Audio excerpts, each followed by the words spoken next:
জীৱনটো আপোনাৰ, বেয়া সময় আপোনাৰ, যুঁজখন আপোনাৰ, জীৱনৰ বেয়া সময়ত হাৰি যোৱাজন আপুনি, হাজাৰ সমস্যাৰ মাজতো আকৌ উভতি অহাজন আপুনি, সেইবাবে ভাল সময় পাৰ কৰক আৰু যিয়েই নহওক আপুনি সকলো নিজেই কৰিব লাগিব।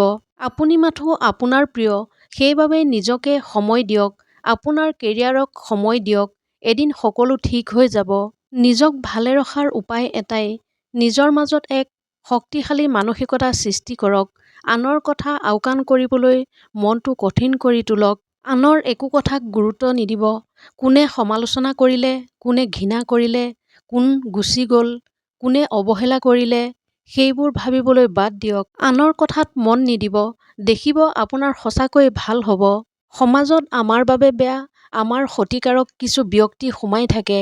তেনে ব্যক্তিবোৰক চিনাক্ত কৰাৰ সহজ উপায় কিছুমান আছে। সেইকেইটা হ'ল, প্ৰথমতে, তেওঁলোকে কোনো অপৰাধ কৰাৰ পিছতো অলপো অনুতাপ নকৰে। তাৰ বিপৰীতে মই যি কৰিছোঁ সেয়া ভালেই হৈছে বুলি ভাবে। দ্বিতীয়তে, নিজৰ ভুল থাকিলেও সদায় সেই ভুলক অস্বীকাৰ কৰিব আৰু সদায় আনক দোষ দিব। তেওঁ আনৰ দোষবোৰ আঙুলিয়াই দি নিজকে সঠিক বুলি প্ৰমাণ কৰিব বিচাৰিব। তৃতীয়তে, অপৰাধ সংঘটিত কৰি থকা বা অপৰাধ সংঘটিত কৰি ধৰা পৰিলে তেওঁ সেইটো মানি নলয়।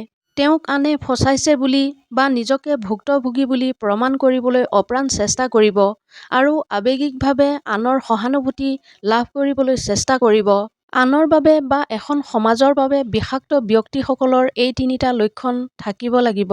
গতিকে আপোনাৰ ওচৰ চুবুৰীয়া কোনোবাই যদি এনে আচৰণ কৰে, তেন্তে সেই ব্যক্তিজনক এৰাই চলিব। কাৰণ বিষাক্ত মানুহ এজনে আপোনাৰ জীৱনটো ক্ষতি কৰিবলৈ যথেষ্ট। যদি আপুনি পানীক হাতৰ মুঠিত ধৰি ৰাখিব খোজে, তেন্তে ই আপোনাৰ হাতৰ পৰা মুহূৰ্ততে সৰকি পৰিব। পানীখিনিক বৈ যাবলৈ দিয়ক, ই নিজৰ পথ নিজেই বনাব। ঠিক একেদৰে, কেতিয়াবা যেতিয়া আপুনি আপোনাৰ লগত ঘটি থকা পৰিস্থিতিটোক বুজি নাপায়, সেই সময়ত কেৱল শান্ত আৰু নিৰপেক্ষভাৱে চাবলৈ শিকক। সময়ৰ হাতত এৰি দিয়ক। সময় আহিলে জীৱনে নিজৰ গতিপথ ল'ব। সফলতাৰ কেইটামান সূত্ৰ। দেউতাৰ কঠোৰতাক সহ্য কৰিবলৈ শিকক, যাতে আপুনি জীৱনত কিবা এটা নিজাকৈ কৰিব পৰাকৈ সক্ষম হ'ব পাৰে। দেউতাৰ অভিজ্ঞতাবোৰৰ কথা ভালদৰে শুনক, যাতে আনৰ কথা শুনিব লগা নহয়। দেউতাৰ সন্মুখত অহংকাৰত জোৰেৰে কথা নক'ব, নহ'লে ভগৱানে আপোনাক তললৈ পেলাই দিব। ডাঙৰক সন্মান কৰক, যাতে আপোনাৰ সন্তানসকলে আপোনাক দেখি আনক সন্মান কৰিব শিকে। দেউতাৰ আদেশ পালন কৰক, যাতে আপুনি জীৱনত সুখী হৈ থাকিব পাৰে। পিতৃ এনে এখন কিতাপ যাৰ ওপৰত অভিজ্ঞতা লিখা হয়।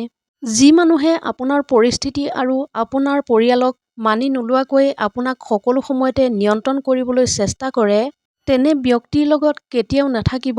তেনে লোকে আপোনাক মানসিকভাৱে দাস কৰি তুলিব বিচাৰে। জীৱনত এই তিনিটা কথা সময় থাকোঁতেই জানি লওক।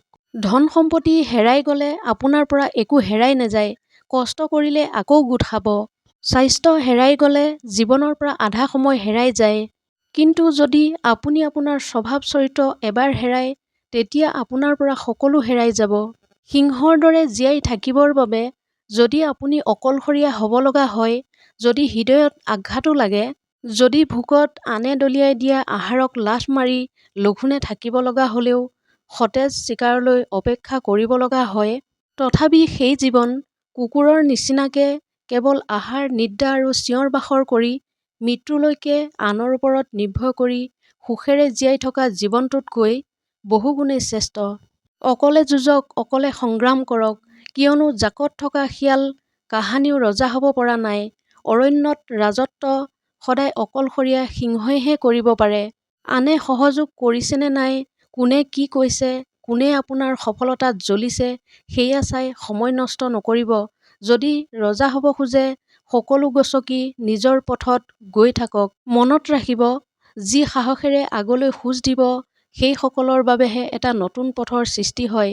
আৰু যি নতুন এটা পথৰ সৃষ্টি কৰিব পাৰে, তেওঁহে শ্ৰেষ্ঠ বুলি চিনাকি পায়।